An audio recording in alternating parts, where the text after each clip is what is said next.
días, presidente. Gracias, Judith Sánchez Reyes, corresponsal de Imagen del Golfo de Veracruz.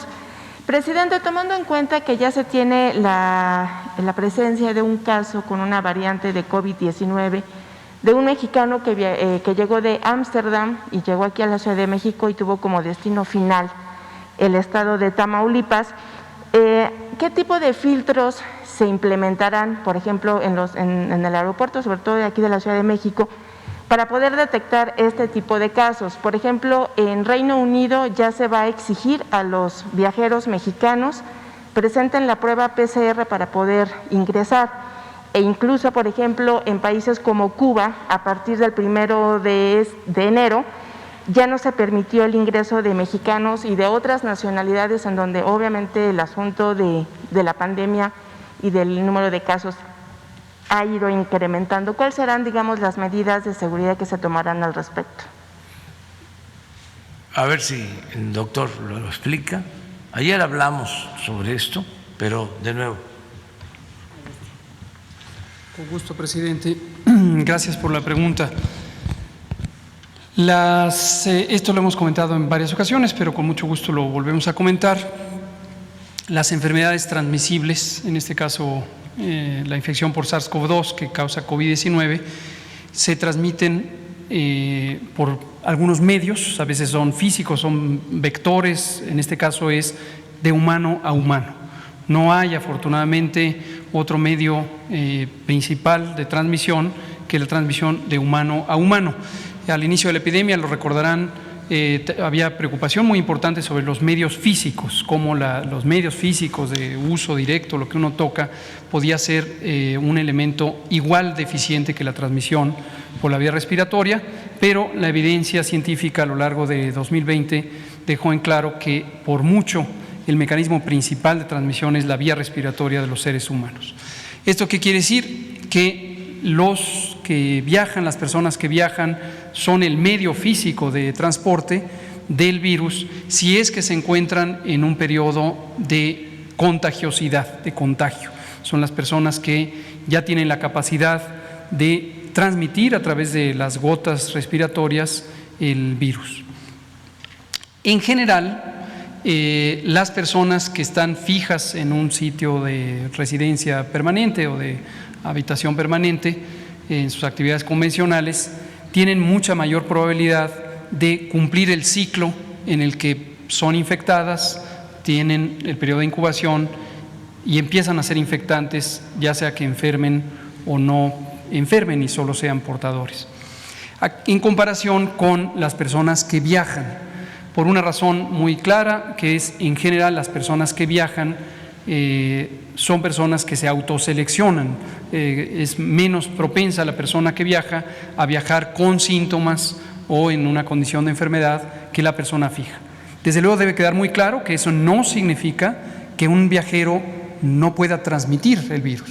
Es muy claro que lo puede transmitir. Si no fuera así, no se habría propagado la epidemia en todo el mundo.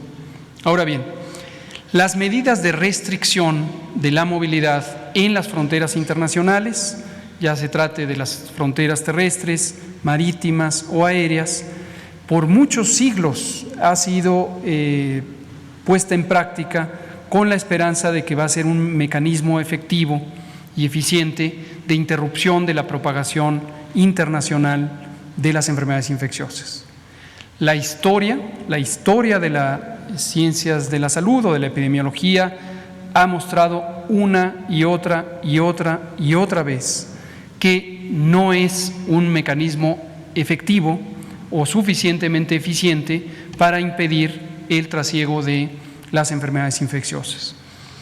En esta epidemia, en esta misma epidemia de COVID-19, lo hemos podido constatar desde el mes de marzo de 2020, en los albores de esta epidemia, varios países del mundo, varios, no pocos, muchos, empezaron a imponer restricciones de movilidad, con la suspensión temporal de el transporte aéreo, por ejemplo, o con la restricción de movilidad, ya sea absoluta o selectiva, en las fronteras terrestres. Hoy día, a lo largo de todo 2020, vemos que la epidemia se propagó en todo el mundo. casi por igual, o de hecho por igual, en países que impusieron restricciones que en países que no impusieron restricciones, por igual. Es decir, no existe una diferencia sustantiva en la posibilidad de transmisión, la velocidad de transmisión o la magnitud de la transmisión cuando uno compara países que impusieron restricciones con países que no impusimos restricciones. Esto no es sorprendente. A lo largo de muchas décadas durante el siglo XX, las ciencias de la salud pública, las comunidades globales, no solo académicas, sino gubernamentales, y los propios organismos internacionales de salud debatieron sobre este tema. Y esto dio lugar al nuevo Reglamento Sanitario Internacional, ya no es tan nuevo, fue establecido en 2005. Y el nuevo Reglamento Sanitario Internacional, el establecido en 2005, dio un giro, se podría decir, de 180 grados a las concepciones que se tenían en toda la historia de los reglamentos sanitarios internacionales, que proceden de 1969 a la fecha y que se originaron en las convenciones sanitarias internacionales del siglo XIX. Uno de los giros más relevantes fue precisamente el establecer que no es procedente imponer limitaciones al tráfico de personas o al tránsito de personas y al tráfico de bienes materiales necesarios para las sociedades cuando esto no tiene una justificación técnica clara que ayude a limitar la propagación de enfermedades. Y es no solo una recomendación, sino una obligación explícita de los Estados miembros de la Organización Mundial de la Salud, que al igual que México, nos adherimos al Reglamento Sanitario Internacional 2005, precisamente seguir este principio. En conclusión, la idea, aunque intuitivamente para la ciudadanía, quizá de México y de otros países, sonaría atractiva, qué restricciones, qué mecanismos de filtro, qué mecanismos de control pudieran ocurrir para evitar la propagación.